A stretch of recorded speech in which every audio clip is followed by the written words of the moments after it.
Mathematics 10 class की book में से जो यूनिट नंबर 1 है उसका एक इंतहाई अहम सवाल समझेंगे जो बोर्ड इम्तिहान में कुछ इस तरीके से पूछा जाता है कि solve the equation by quadratic formula, कि आपने इस क्वेश्चन को क्वाड्रेटिक फार्मूला की मदद से हल करना है। और अगर ये उर्दू मीडियम के स्टूडेंट्स के लिए सवाल पूछा जाए तो वो फिर इस तरीके से पूछते हैं, वो कहते हैं दो दर्जी कुलिया की मदद से इस सवाल को हल करें।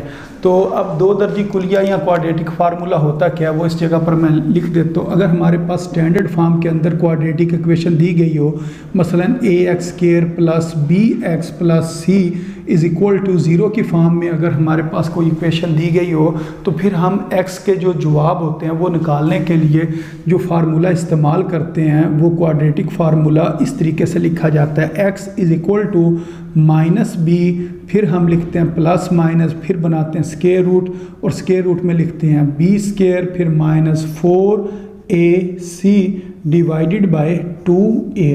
तो ये हमारे पास जो फार्मूला है, इस फार्मूले को कहते हैं क्वाड्रेटिक फार्मूला।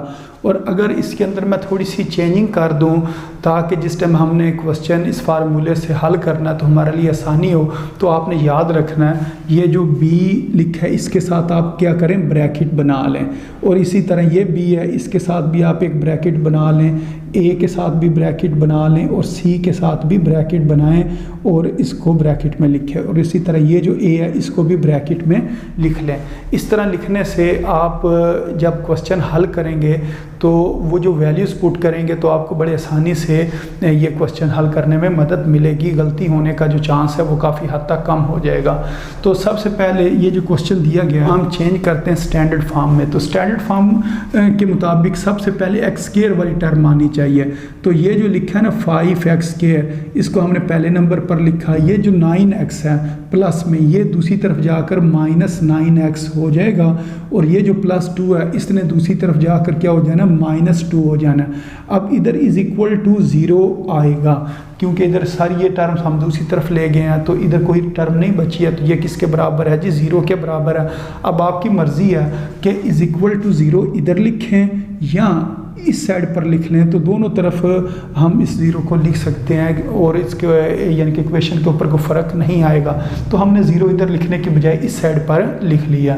अब ये हमारे पास क्वाड्रेटिक इक्वेशन की जो स्टैंडर्ड फॉर्म है वो बन गई है। तो इसको अगर मैं कंपेयर करूं ax square plus bx plus c is equal to 0 के साथ, तो यहाँ से हमें ये पता चलेगा a बराबर है 5 के।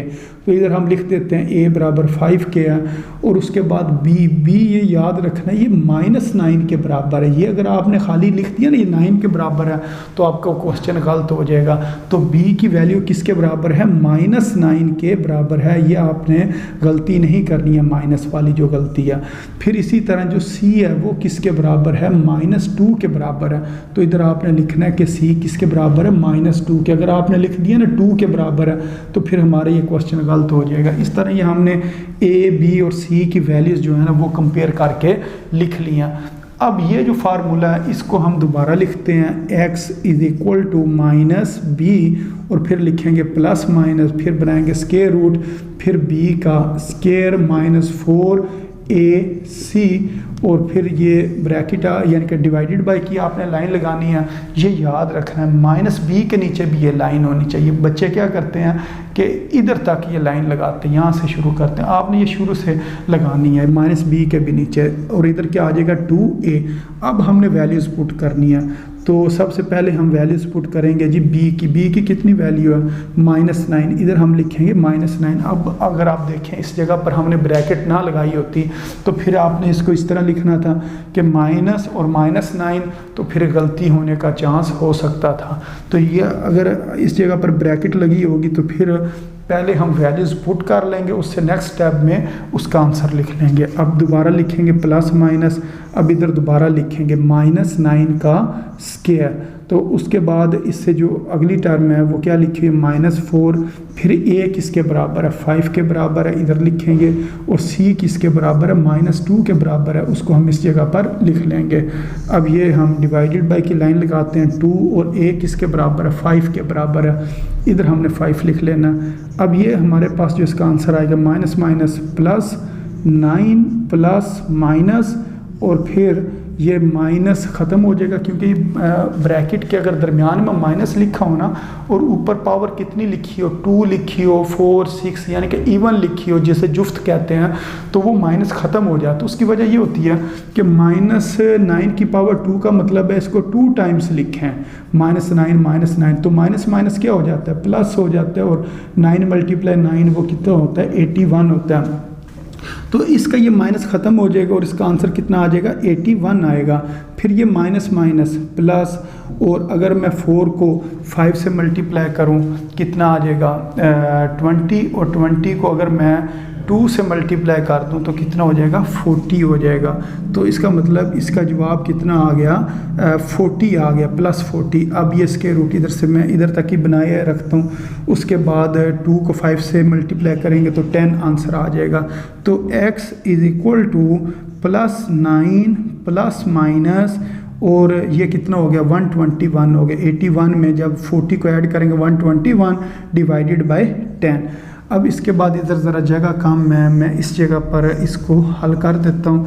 ये आ जाएगा x = +9 प्लस माइनस, और 121 का अगर हम स्क्वायर रूट लें तो हमारे पास 11 आंसर आता है, क्योंकि 11 × 11 121 के बराबर है, तो 11 की पावर 2, तो फिर वो जो पावर 2 है और स्क्वायर रूट आपस में कैंसिल हो जाते हैं। 121 का स्क्वायर रूट लेंगे तो 11 आंसर आ जाएगा, और ये नीचे जो 10 है इसको इस जगह पर लिख देंगे।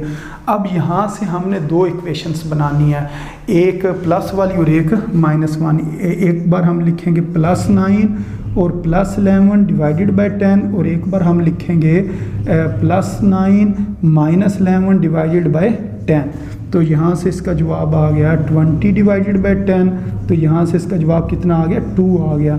इसी तरह अगर इसको हल करें तो ये +9 और -11 लिखा हुआ है, तो ये दोनों अपोजिट हैं, इनके साइन तो माइनस होगा। 11 में से अगर हम 9 निकाल दें तो 2 आएगा, और साइन बड़ी रकम का यानी कि माइनस वाला साइन आएगा, / 10। अब 2 1 = 2 और 2 5 = 10, तो नीचे 5 आ गया और ऊपर 1 आ गया। ये x का दूसरा जवाब निकला है। अब इधर लिखेंगे सोल्यूशन सेट में आ जाएगा -1/5 और साथ क्या आ जाएगा, 2 आ जाएगा, ये वाला 2। तो इस तरीके से ये हमारे पास x के 2 जवाब निकलेंगे। तो उम्मीद है आपको इस क्वेश्चन की समझ आ गई होगी कि क्वाड्रेटिक फार्मूले से की मदद से इस क्वेश्चन को किस तरह हल करना था। तो अपनी दुआओं में याद रखें। अस्सलामु अलैकुम वरहमतुल्लाहि वबरकातुहू।